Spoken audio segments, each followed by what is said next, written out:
Bismillahirrahmanirrahim. Alhamdulillahi rabbil alamin. Wassalatu wassalamu ala al-mab'uts rahmatan lil alamin. Nabiyina Muhammad wa ala alihi wa sahbihi wa man tabi'ahum bi ihsan ila yaumiddin, amma ba'd.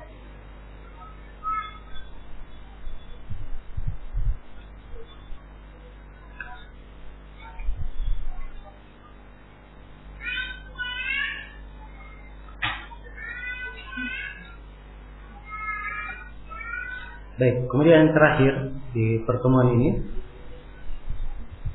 termasuk hal yang saya anggap penting untuk kita semua saling ingat mengingatkan tentangnya, bahwa di dalam menerima ilmu dan mengambil ilmu itu ada etika dan adab di kalangan as-salaf. Etika dan adab ini dijaga oleh para as-salaf rahmatullahi alaihim. Dan mereka mempelajari etika tersebut sebagaimana mereka mempelajari Al-Quran maupun hadits Rasulullah sallallahu alaihi wa alihi wasallam. Ya. Dan bagi seorang penuntut ilmu yang ingin mempelajari ilmu agama, dia harus menempuh jalan-jalan menuntut ilmu itu, dan bagaimana cara para ulama salaf di dalam menerima ilmu, dalam mempelajari ilmu, agar supaya seseorang dimudahkan langkahnya dalam menuntut ilmu dan dimudahkan di dalam memahami ilmu. Dan sering kita dengar fenomena dari berbagai kalangan dari para penuntut ilmu, adanya sebagian yang mengeluhkan terasa lambat di dalam memahami ilmu, atau pelajaran yang dia pelajari hanya terbatas pada bab-bab tertentu. Ini semuanya terjadi, salah satu sebabnya karena kadang tidak memelihara etika yang dikenal di kalangan para ulama di dalam mengambil ilmu itu. Ya. Maka di antara hal yang penting di dalam mengambil ilmu ini patut untuk kita ketahui bahwa ilmu agama itu harus diambil dari mulut guru. Harus diambil dari mulut guru. Ini asal di dalam mengambil ilmu. Sebab Nabi sallallahu alaihi wasallam beliau mengajarkan ilmu kepada para sahabatnya secara langsung. Dan para sahabat menerima ilmu itu langsung dari Nabi sallallahu alaihi wasallam.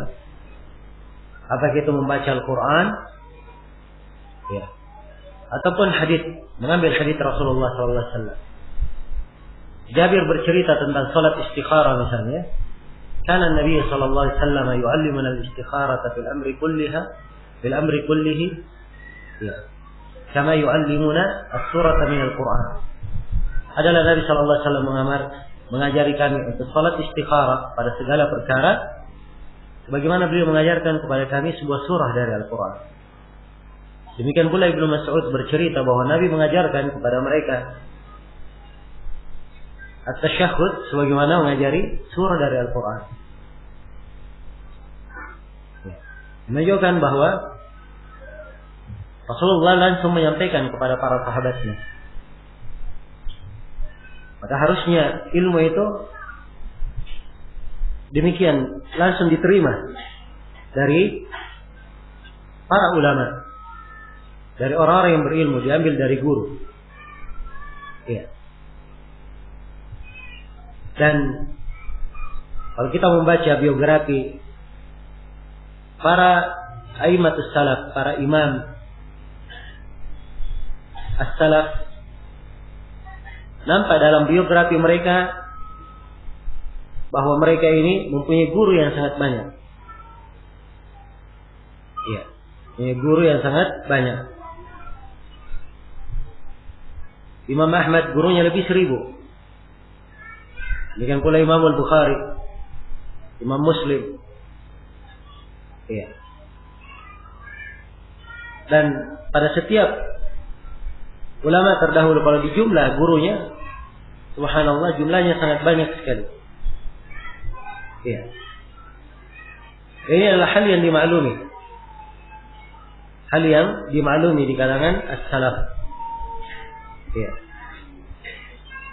Kata sebagian para ulama rahimahumullah ta'ala, yaitu al-Imam Al-Auza'i rahimahullah, beliau berkata, kana hadzal ilm kariman yatalaqahu ar-rijalu bainahum falamma dakhala fil kutubi dakhala fihi ghairu ahlihi. Kata beliau, sungguhnya ilmu ini tadinya adalah hal yang mulia, sangat agung, diambil oleh kaum lelaki di antara mereka. Maksudnya langsung diambil, diterima langsung. Begitu ilmu ini masuk di dalam buku,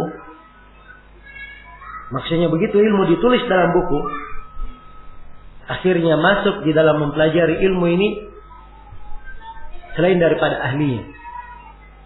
Selain daripada ahlinya. Ya. Jadi demikian dari masa as-salaf. Dan Al-Auza'i rahimahullah ini dari tingkatan tabi'ut tabi'in. Ya.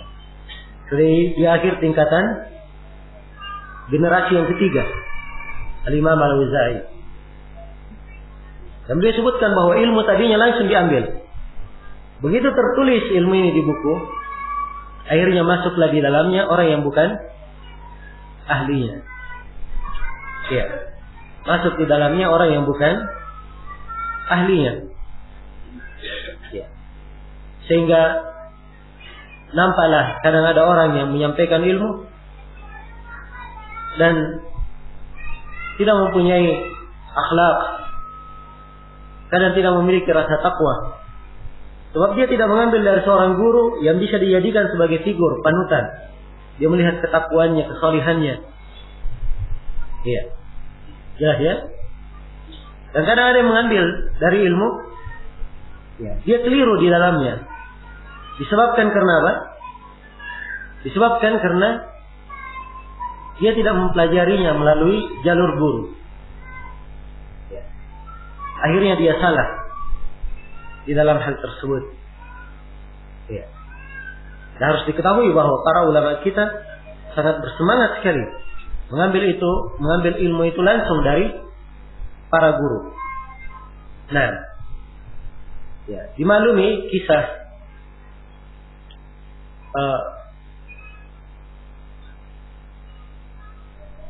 salah seorang ulama, kalau saya nggak salah Abu Ishaq Asy-Syirazi. Dia mengambil, ya, beliau ini adalah seorang guru, punya banyak murid.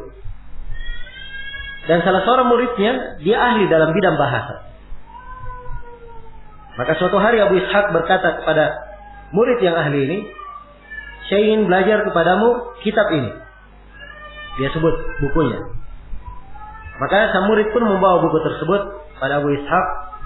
Setelah itu Abu Ishaq menerimanya, kemudian beliau turun dari kursinya.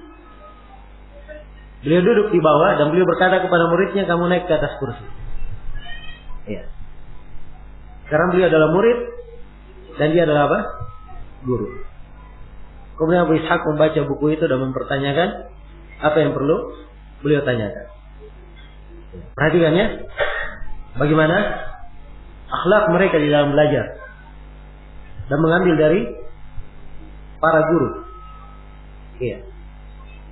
Dan kadang seorang imam seperti Imam Malik rahimahullah, kitab Muwatta beliau itu ditulis oleh banyak manusia dan sudah tersebar di berbagai penjuru negeri. Bersamaan dengan itu, para ulama tetap datang kepada Imam Malik, membawa kitab Al-Muwatta, membaca langsung kitab itu kepada Imam Malik. Jelas ya? Kenapa? Sebab itulah cara menuntut ilmu di kalangan as-salaf. Jadi mereka baca buku, wahai imam, telah menceritakan kepada engkau si fulan dan si fulan, terus kalau Imam Malik diam, itu artinya riwayatnya sudah benar. Karena Imam Malik berkata iya, benar. Dan kalau beliau diam, itu juga sudah menunjukkan pembenaran. Ya. Ini yang dilakukan oleh sejumlah para ulama yang datang kepada Imam Malik. Dan kadang sebelumnya mereka sudah menghafal seluruh riwayat Imam Malik dalam Al-Muwatta, baru mereka datang kepada Imam Malik. Iya. Dan dibalui kisah Imam Tirmidzi rahimahullah, yang beliau ketika melakukan perjalanan, beliau sudah menyiapkan di atas kendaraan beliau buku-buku, ya, yang harus dia perdengarkan nanti kepada penulisnya langsung. Ya. Maka di tengah jalan beliau berjumpa dengan seorang guru. Kebetulan Imam At-Tirmidzi mengingat bahwa guru ini dia punya 2 jilid riwayat. Maka Imam At-Tirmidzi periksa bukunya, periksa bekalnya, ternyata buku tersebut kelupaan oleh beliau, tidak dibawa. Ya. Maka Imam At-Tirmidzi tetap mendatangi. Kata beliau, bukunya saya lupa, tapi tidak ada masalah. Sebab 2 buku itu saya sudah hafal. Ya. Saya sudah hafal. Maka Imam At-Tirmidzi membaca riwayat itu dari awal sampai akhir. Maka sang guru berkata, oh barangkali kamu sudah pernah mendengar dari saya. Masa kamu bisa hafal semuanya? Ya. Maka guru tersebut berkata, kalau begitu saya akan mencoba kamu. Maka ia membawakan beberapa hadis selain daripada riwayat yang ada di dalam buku. Ya. Saya lupa berapa hadis yang disampaikan, apakah 20 atau 50 hadis. Kemudian Imam Tirmidzi mengulanginya tanpa salah satu huruf pun. Ya, ini menunjukkan hafalan mereka. Tapi di sini perhatikan, mereka sudah menghafal riwayatnya, tapi tetap membacakannya kemana? Ke guru. Ya. Kalau ada kesalahan akan diluruskan oleh guru. Akan diluruskan oleh guru. Ya. Nah, dan disinilah kedetailan ilmu itu. Ketika seorang membaca kalimat-kalimat, harus diluruskan bacaannya. Harakatnya apa? Di fathah atau di kasrah atau di dhamma. Apalagi yang berkaitan dengan nisbah. Nisbatnya ini bagaimana cara membabitnya. Ya. Nah, Al-Hamdani dibaca Al-Hamdani atau Al-Hamadani. Ya, misalnya. Ini harus dibedakan. Dan ini tidak bisa dibedakan kecuali kalau dia duduk dengan siapa? Dengan guru. Guru ini akan meluruskan bacaan. Ya. Akan meluruskan apa? Bacaan.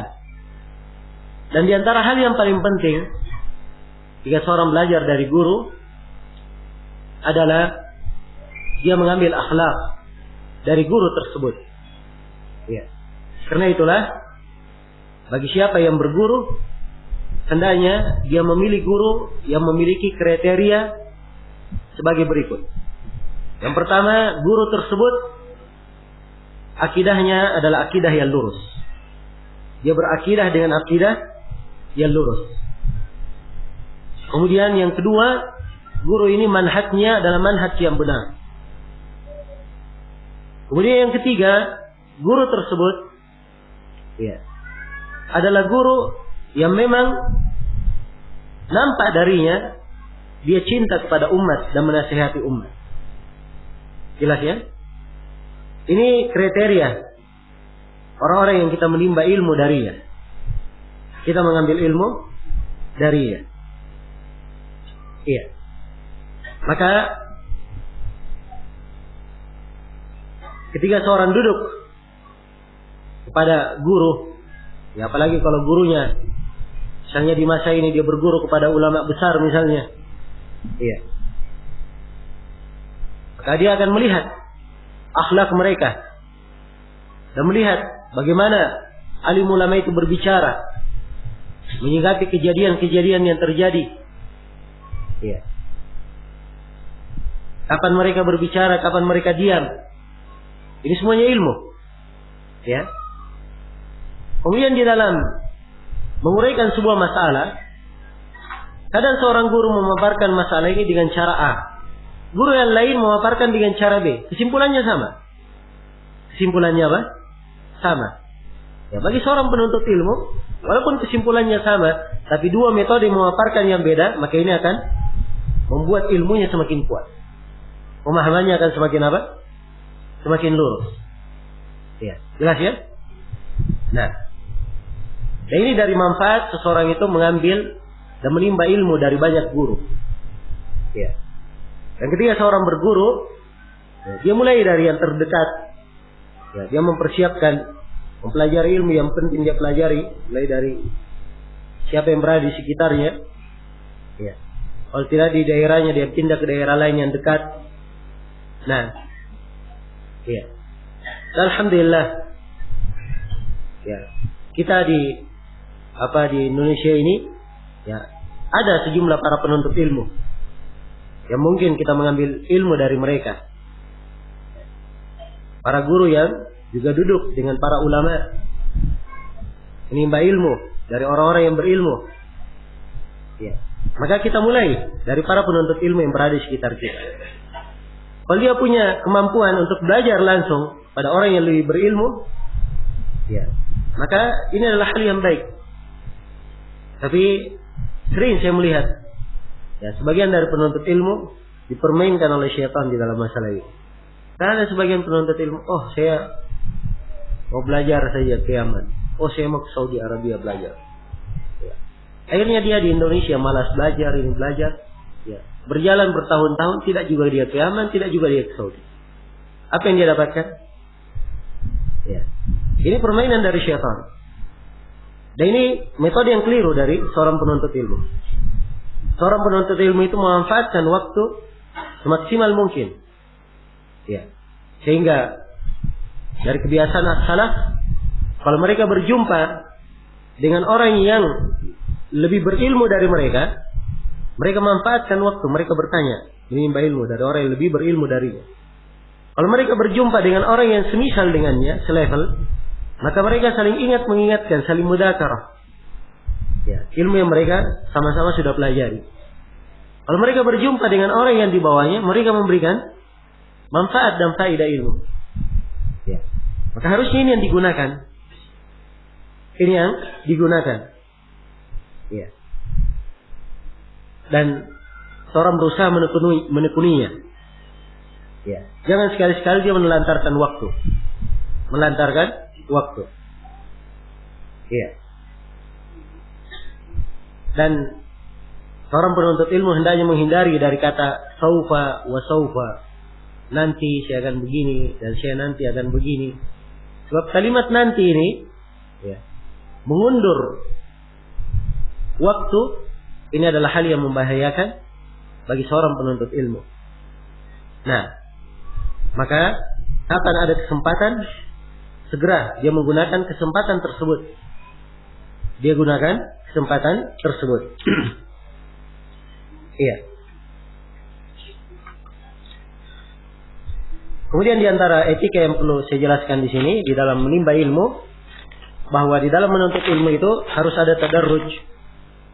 Ya, harus bertahap dalam menimba ilmu. Ya. Kalau yang pertama tadi mengambil dari siapa?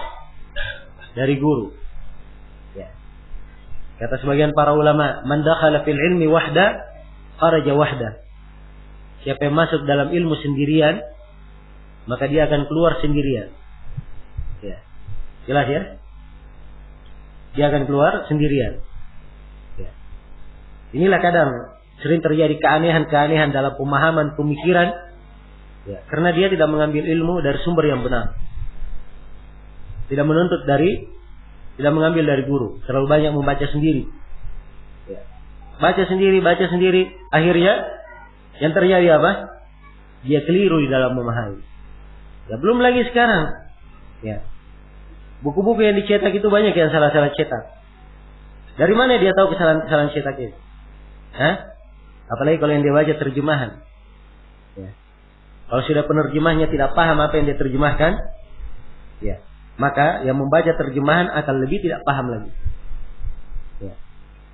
Kalaupun dia paham, dia akan keliru karena memang asalnya si penerjemah salah memahami. Jelas ya? Ya. Jadi ini yang repot. Ya, saya pernah melihat sebuah tulisan, saya baca di internet. Ya, ada seorang syekh memberi ceramah. Kemudian ceramahnya ditranskrip dalam bahasa Inggris. Ya. Kemudian transkripnya dalam bahasa Inggris ditranskrip lagi ke dalam bahasa Indonesia. Ya. Ini kira-kira ilmu yang didapatkan bagaimana modelnya? Hah? Ucapan syekhnya sudah terjemah, ini sudah makna sudah masuk ke dalam bahasa Inggris. Bahasa Inggrisnya dimaknakan lagi ke dalam bahasa Indonesia. Ya. Kira-kira akan berapa banyak kesalahan yang terjadi? Hah? Maka ini bukan metode yang bagus dalam menuntut ilmu. Hendaknya dihindari hal-hal yang seperti ini. Jelas ya? Hindari hal-hal yang seperti ini. Banyak contoh di kalangan ulama terdahulu. Ya, teguran mereka terhadap orang-orang yang hanya belajar dari buku. Ya. Hanya belajar dari buku. Sejumlah penulis diperingatkan akan bahaya tulisannya karena dia hanya membaca sendiri. Tidak mengambil dari guru. Tidak mengambil dari guru. Akhirnya muncul pemahaman-pemahaman yang aneh. Tidak pernah didengar oleh para ulama. Tidak pernah dilihat di kalangan para ulama. Nah, disebutkan ada seorang yang membaca hadis di dalam Sahih Muslim. Hadisnya di Sahih Muslim berbunyi, Al-habbatus sauda syifa'un likulli da' illa al-maut. Ya. Habbatus sauda itu adalah obat bagi segala penyakit. Kecuali apa? Kecuali kematian. Ini orang karena dia baca sendiri, ya di bukunya itu bukan tertulis habbatus sauda. Ya habba kan pakai ba-nya satu titik. Ternyata di bukunya ada 2 titiknya. Jadi bacaannya al-hayyatus sauda. Ya. Tahu artinya al-hayyatus sauda? Ya, ular hitam. Ya. Kalau yang pertama tadi al-habbatus sauda, jinten hitam. Ya. Habbatus sauda kan paham. Ya, dia obat untuk segala penyakit. Karena ba-nya berubah jadi ya, akhirnya berubah artinya al-hayyatus sauda. Ular hitam adalah obat untuk segala penyakit kecuali kematian. Akhirnya orang yang baca buku ini dia cari ular hitam, dia makan. Ya, maka matilah dia. Ya. Nah, ini kisah disebut dalam sebagian buku. Ya, dan saya sendiri mendengarnya dari guru kami Syekh Shalal Fauzan. Ya. Dan beliau berkata setelah membawakan kisah ini, beliau berkata, lihat orang ini, dia dibunuh oleh kejahilannya sendiri. Ya. Ini akibat karena dia apa? Ya, karena baca sendiri. Jelas ya? Ada lagi orang yang tiap kali dia pergi sholat, dia bawa kampak dan bawa pisau, dia tancapkan di depannya. Ya. Tiap kali pergi sholat bawa kampak, bawa pisau. Ya, orang-orang heran. Loh, kenapa tiap kali sholat bawa kampak, bawa pisau? Ya. Maka dia berkata, ini hadis. Ya. Ini hadis dari Rasulullah SAW. Ya, mungkin kalau dia bahasakan lagi ini riwayat Bukhari dan Muslim. Ya. Baik, apa hadisnya? Memang betul hadis. Hadisnya di dalam Sahih Bukhari dan Muslim itu bunyinya, "Idza ataitumuz sholata fa'tuha bisakinatin wa waqar." Itu konteksnya dalam riwayat Bukhari Muslim. Apabila kalian datang ke salat, maka datanglah bisakinatin dengan tenang, wa waqar dan dengan tidak tergesa-gesa. Dia salah tulis di bukunya, tertulis bisikinin wa fa'zin. Ya.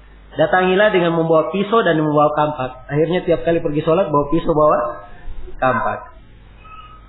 Ya. Jelas ya? Dan ini kekeliruan. Ya. Kalau dalam masalah yang seperti ini mungkin agak ringan kekeliruannya. Tapi kalau dalam masalah akidah, Kekeliruannya bagaimana? Ya. Dan ada orang-orang yang keliru dalam memahami, akibatnya karena apa? Dia membaca sendiri. Ya, membaca sendiri. Karena itu ilmu itu diambil dari guru. Ya. Baik. Jadi setelah kita memahami diambil dari guru, yang kedua ilmu itu diambil secara bertahap, secara tadarruj. Iya.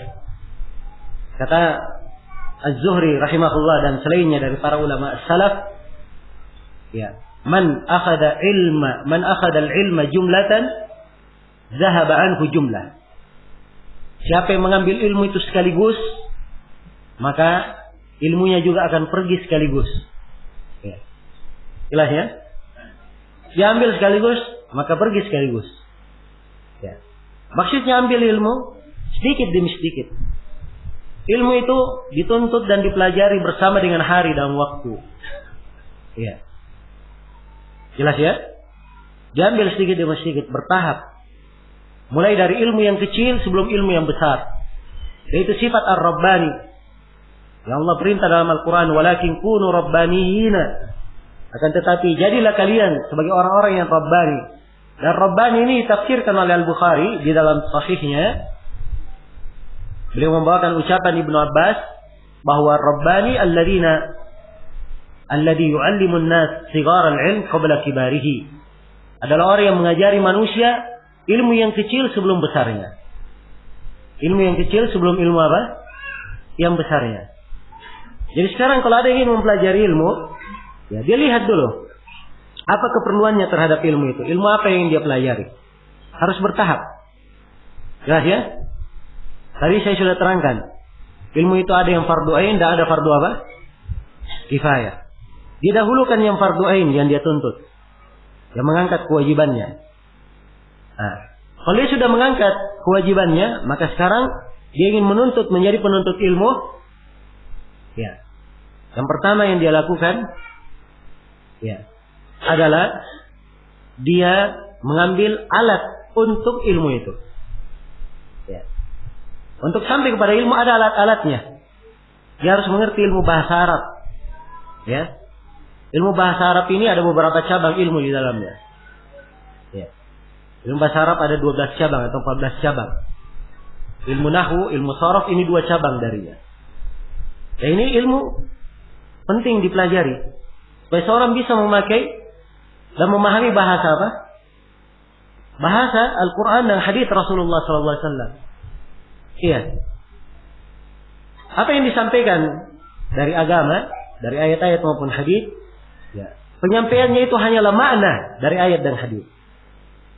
Itu penerjemahan makna. Kalau dia ingin mengetahui hakikat dari lafadznya, maka dia harus belajar bahasa Arab. Harus belajar apa? Bahasa Arab. Ya. Karena itulah berbeda, ya, rasa takut seorang alim ulama kepada Allah dan rasa takut orang yang bukan ulama. Itu berbeda. Jelas ya? Orang yang betul-betul mengerti, ya, akan ilmu agama, itu rasa takutnya lebih besar daripada orang yang tidak mengerti kedetailannya. Nah, jadi dia berusaha mulai dengan mengambil ilmu alat, belajar bahasa Arab. Ya. Kemudian kalau ingin dia belajar fikih, dia belajar ilmu usul fikih. Dia ingin belajar tafsir, dia belajar ilmu ulumut tafsir. Ya. Jelas ya? Dia mengambil alat-alatnya. Ini setelah dia mengambil ilmu yang merupakan kewajiban. Nah, sambil dia pelajari ilmu alat, dia hendaknya menghafal Al-Quran dan menghafal hadis-hadis Rasulullah SAW. Ya. Jadi kalau saya bagi-bagi ilmu itu, saya bisa memberikan contoh-contoh bagaimana cara bertahap. Ya. Saya beri contoh misalnya dalam ilmu akidah. Ya. Ilmu akidah seorang bisa memulai dengan buku yang dasar, Al-Qawaidul Arba, misalnya 4 kaidah dasar dalam bertauhid. Dia selesai 4 kaidah ini, ya, sebab kalau dia paham 4 kaidah ini, dia bisa membedakan antara tauhid dan kesyirikan, antara agama Rasulullah dan agama kaum musyrikin. Secara global dia bisa bedakan. Setelah itu dia pindah mempelajari 3 landasan utama, salah satu usul. Ya. Agar supaya dia tahu bagaimana menjawab 3 pertanyaan para malaikat di alam kubur. Jelas ya? Kemudian dia hendaknya belajar kitabut tauhid. Ini kalau dia sudah selesai kitabut tauhid, dia akan mengerti bagaimana tauhid itu secara terperinci dan bagaimana syirik itu secara terperinci. Jelas ya? Nah, kalau dia ingin lebih lengkap lagi setelah itu, maka dia belajar kasfus syubhat. Supaya syubhat-syubhat kaum musyrikin dia mampu untuk menjawabnya. Jelas ya? Ini 4 tahapan di tauhid ibadah. Kalau tauhid secara umum, ya, mulai baca dari akidah wasitiyah karya Syekhul Islam Ibnu Taimiyah. Selesai membaca akidah wasitiyah, dia boleh pindah ke buku-buku akidah yang lainnya. Buku-buku akidah yang lainnya. Jelas ya? Nah, dan buku-buku akidah sangat banyak sekali. Sangat banyak sekali. Jadi ini tahapan-tahapan seorang itu belajar. Iya. Jadi jangan sampai ada yang sudah bertahun-tahun ngaji. Ya. Ada yang sudah 4 tahun, ada yang sudah 10 tahun bahkan. Ketika ditanya, kamu sudah pernah belajar Qawaidul Arba? Waduh, afwan Ustaz, belum pernah selesai. Nah, ini kendala. Ya. Dan seorang penuntut ilmu tidak boleh membiarkan dirinya seperti itu. Dia harus punya target. Harus punya target. Ya. Dia menyelesaikan buku ini. Kalau dia tidak hadir di pengajian, maka sekarang alhamdulillah banyak kemudahan. Dia bisa mendengarkan CD rekaman. Dia duduk waktu khusus dia mendengar. Kalau ada kesulitan dia langsung hubungi guru yang mengajar itu. Ya, sekarang banyak kemudahan. Dia bisa telepon. Ya kan? Banyak kemudahan alhamdulillah. Ya. Agar supaya ilmu yang dia terima itu benar. Iya. Kalau ingin lebih baik lagi, dia sisihkan waktunya. Sekarang pondok-pondok pesantren banyak. Ya. Dia sisa hubungi. Ya. Pondok-pondok pesantren itu cari ustaz. Jadi katakan ustaz, saya ada waktu 1 pekan. Saya ingin datang ke tempat antum, saya ingin belajar buku ini. Ada waktu atau tidak? Saya datang. Kalau dia kan, maka dia bisa gunakan waktunya untuk apa? Untuk belajar dalam masa itu. Jelas ya? Ya harus punya semangat dan harus bisa mengatur waktu. Ya. Kalau dibiarkan berlalu maka akan berlalu hari demi hari. Ya masya Allah hadir pengajian, ta'lim, ya adalah perbuatan yang bagus, amalan ibadah insya Allah. Ya. Tapi kalau tidak teratur maka ini kurang bermanfaat. Kata seorang penyair yang bijaksana, wa musyattatil azamati tunfiqu umruha hayrana la dhafarun wala ikhfaqu.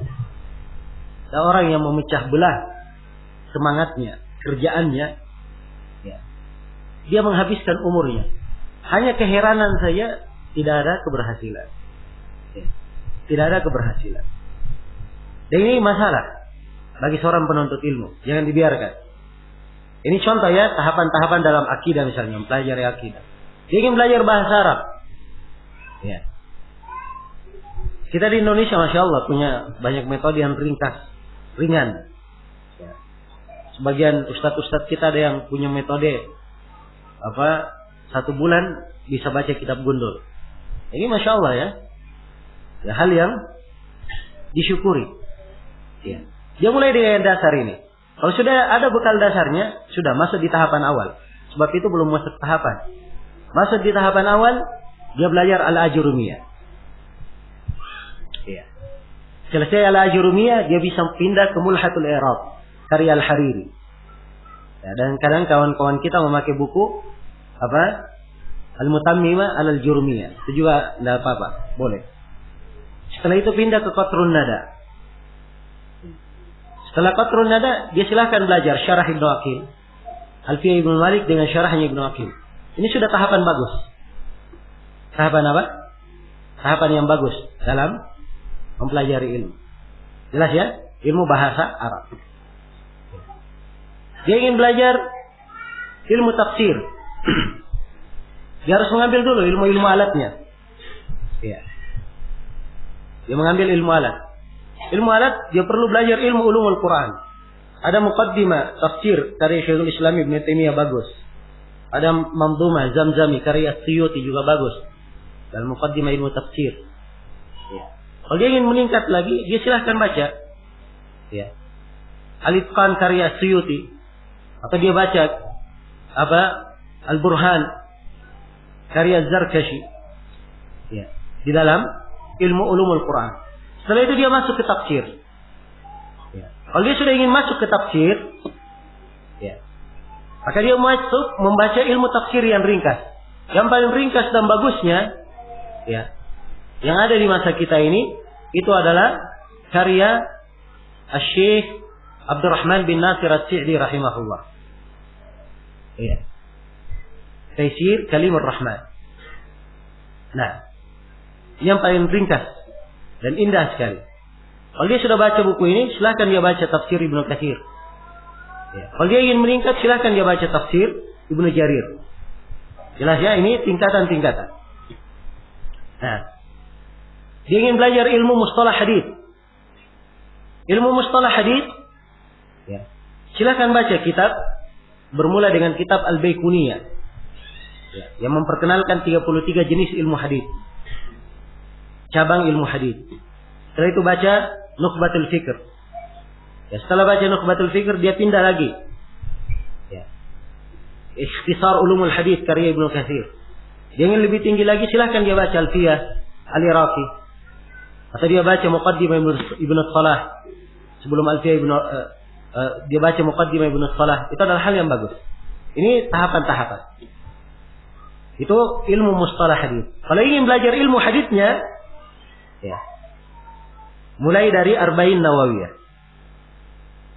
Setelah Arba'in Nawawiyah belajar Umdatul Ahkam. Setelah Umdatul Ahkam belajar Bulughul Maram. Setelah Bulughul Maram belajar Muntaqal Akhbar. Ya. Setelah itu silahkan dia baca Kutubus Sittah. Dia membaca apa? Kutubus Sittah. Ini tahapan-tahapan. Nah, dia ingin belajar fikih. Dan sebelum fikih ada ilmu usul fikih. Ilmu usul fikih banyak ilmu-ilmu alat yang mudah. Ya, kalau kita ingin mudah untuk gaya sekarang ini, silakan baca Al-Usul min Ilmu Al-Usul karya Syekh Ibnu Utsaimin. Jadi kalau ingin meningkat, baca Al-Waraqat. Dan ada sebelumnya yang lebih ringkas lagi, buku Syekh Abdurrahman As-Sa'di, bagus sekali ringkasan dalam usul fikih. Setelah Al-Waraqat, dia bisa meningkat ke buku yang lainnya. Iya. Dia bisa meningkat ke buku yang lainnya. Seperti dia membaca misalnya buku Ibnu Qudamah dalam usul. Ya. Dan ilmu usul itu tidak harus seorang terlalu banyak mempelajarinya. Cukup dia mengambil bagian darinya dan tidak usah terlalu banyak mendalam di dalamnya. Iya. Sebab ada hal-hal yang kadang perlu diperhatikan. Dan ini pembahasannya diingatkan oleh para ulama ahli usul yang kuat di dalam bidang akidah. Nah, kalau dia ingin belajar fikih, ya silahkan dia buka ringkasan-ringkasan fikih. Ya, kalau ingin mulai misalnya baca misalnya Adabul Masyi ila Shalah karya Syekh Muhammad bin Abdul Wahab. Ini diantara ringkasan fikih yang sangat indah. Ya. Ingin ringkasan lebih lengkap daripada itu, silahkan baca Ad-Durrarul Bahiyah karya Syaukani, atau dia membaca Minhajus Salikin karya Syekh Abdurrahman bin Nasir As-Sa'di. Ingin lebih lengkap daripada itu, silahkan dia baca Umdatul Fiqh karya Ibnu Qudamah. Ya. Ingin dia lebih lengkap daripada itu, ada tingkatan-tingkatan di atas. Jelas ya? Semuanya ada tahapan-tahapan. Iya. Dalam mempelajari ilmu. Maka demikianlah ilmu itu, semuanya dengan bertahap. Ya. Dengan tahapan-tahapannya. Dan yang diinginkan dari setiap penuntut ilmu, dia punya semangat dan menyisihkan waktu khusus dia belajar. Ya, jangan diganggu di waktu itu untuk belajar. Nah, sebab kadang kita di dalam kehidupan ini kita harus menyadari kita sering mengecilkan arti dari menuntut ilmu ini. Ya, kadang kita kalau pekerjaan untuk kehidupan kita, waktu kerja nggak boleh terganggu. Dari jam sekian sampai jam sekian harus kerja. Ya. Kenapa dia tidak menyisihkan waktu walaupun 1/4 jam dalam satu hari? Di situ harus belajar, nggak boleh diganggu dengan kegiatan lain. Iya kan? Ini hanya pengaturan waktu. Dan seorang penuntut ilmu harus pandai, ya, untuk mengaturnya. Dan salah satu bentuk keberhasilan dalam menuntut ilmu adalah kepandaian dalam mengatur waktu. Ya, dan ini harus ditekuni oleh seorang penuntut ilmu. Nah, maka ini sebagian dari etika-etika yang kadang seseorang kurang memperhatikan etika-etika ini akan menghambat langkahnya di dalam menuntut ilmu. Ya. Alhamdulillah, antum bisa membuat, ya, setelah mengetahui urutan-urutan dalam menuntut ilmu ini, sisa mengatur waktu saja. Ya, sekarang ingin bikin daurah, ya, kita sudah belajar misalnya kemarin akidah Abu Hatim dan Abu Zur'ah.